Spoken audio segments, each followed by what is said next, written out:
Astrology, and this is the birth chart for Tom Brady.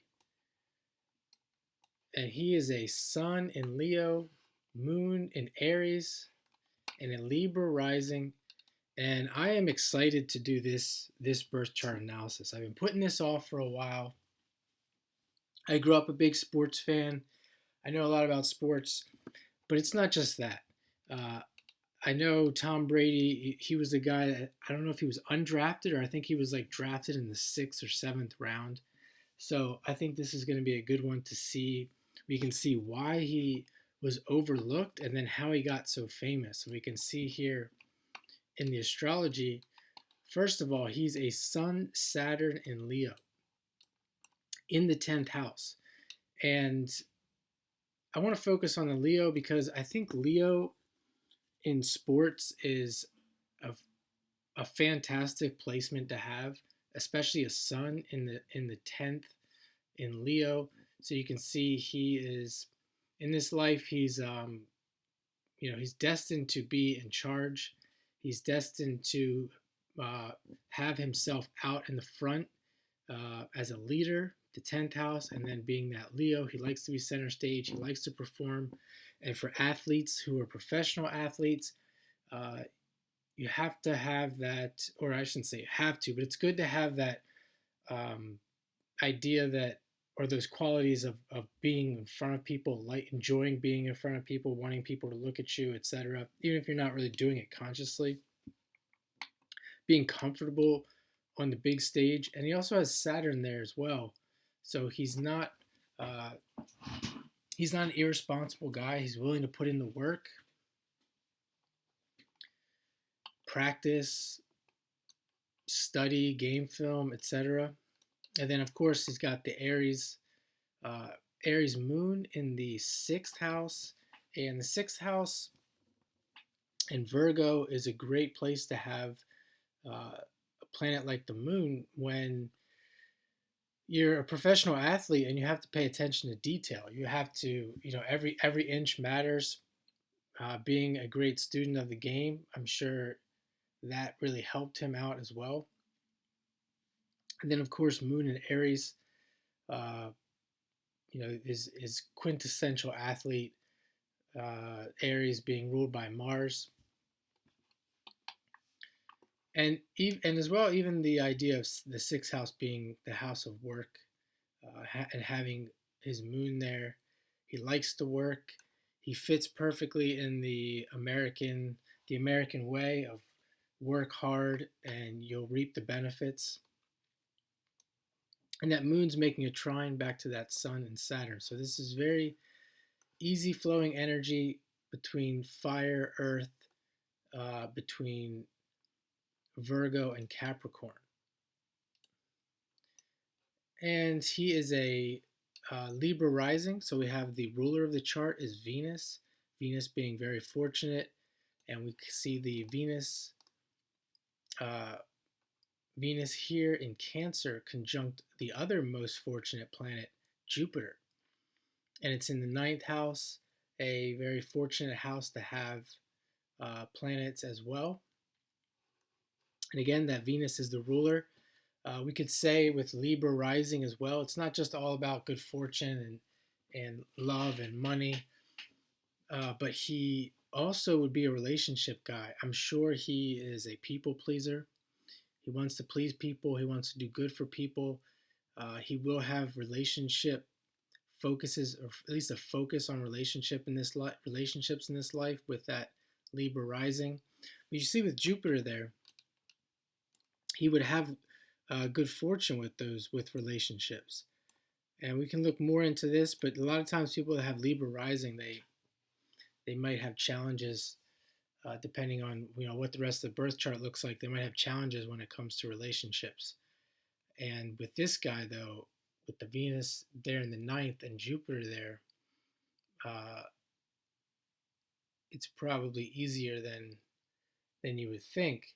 Also, I think that he would relate to people who also are Jupiter types, teachers, learners.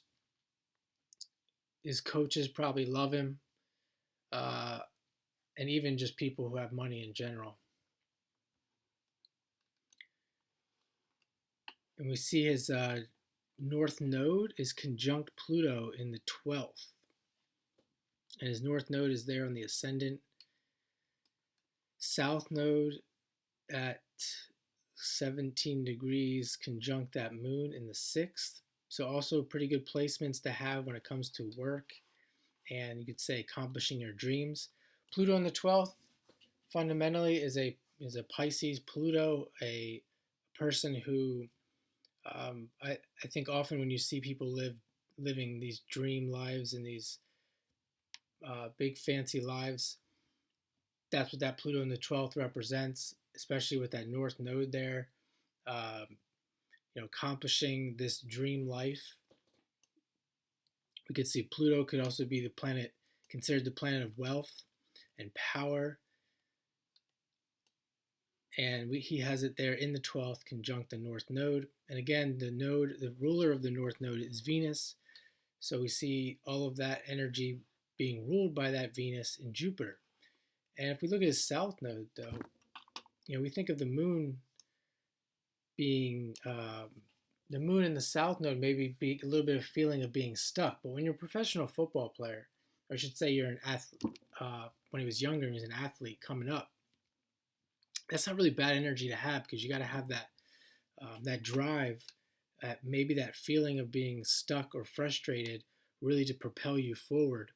And him being drafted late, I think would be an example of that, overcoming that and being one of the best quarterbacks, if not the best quarterback to ever play in the NFL.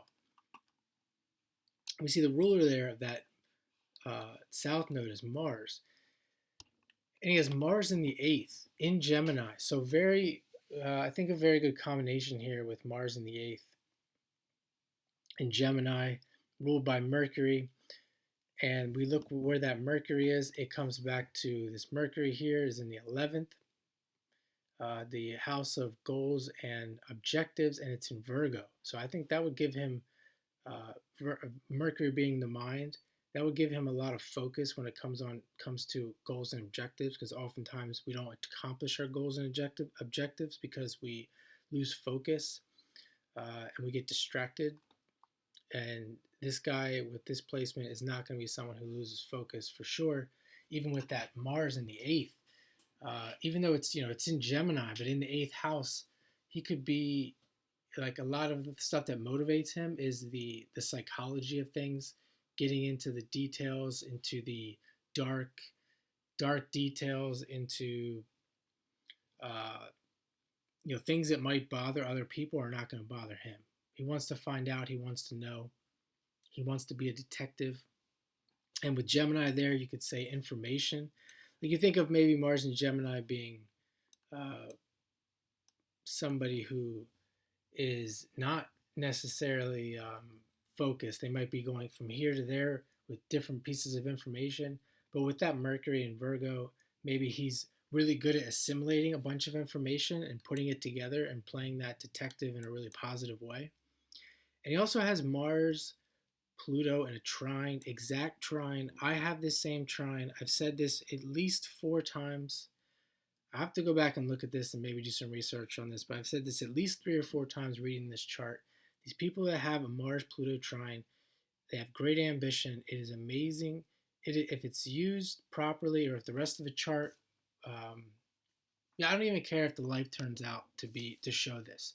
It is what it is. It's an amazing combination for ambition, for business, for the study of things like the psychology, the occult, etc. And like I said, I have this in air, and I'm a perfect example. I don't really care what the life looks like.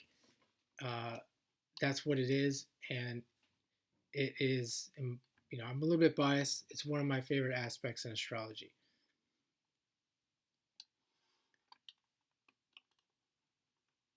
And we see here, we can look at his Neptune as well, because we're talking about a performer, and it's making a trine to the sun, and it's making a trine to the moon.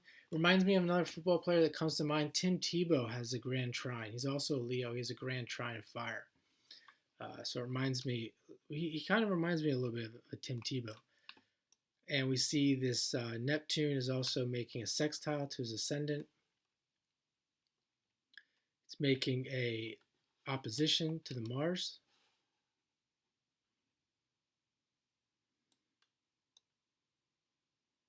I think that as well, this Neptune Mars, I have a Neptune Mars sextile. I think that's also good for these athletes. It's a nice aspect to have. Any of the aspects really, the Mars Neptune.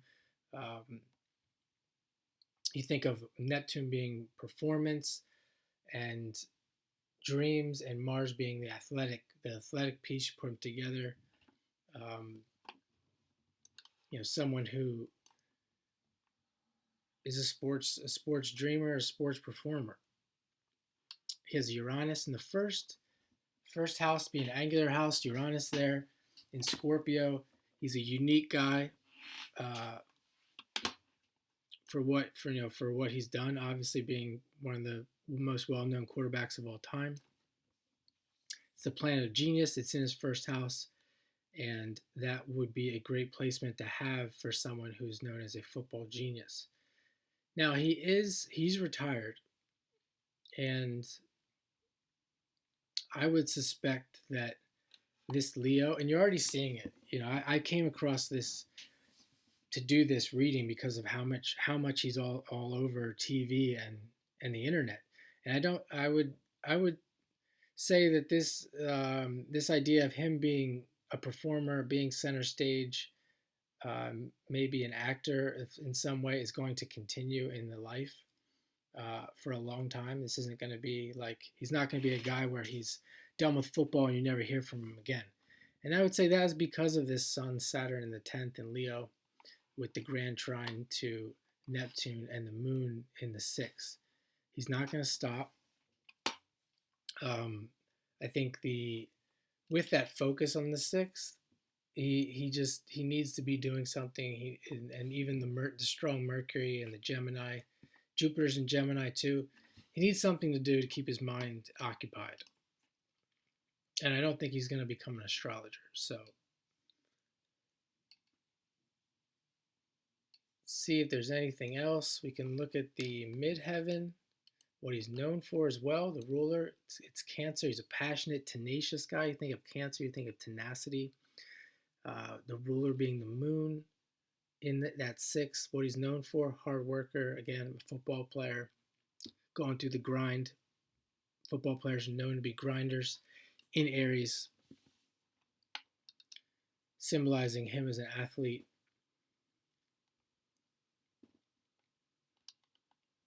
And the 7th house, we can look at his 7th house. It's ruled by Mars. Not sure who his partner is. Maybe we can do another video on him and his partner and see how that plays out. Especially if you guys are interested in Tom Brady, and a lot of people like this video. Comment. I'll do that as well. And I hope you enjoy this mini reading for Tom Brady.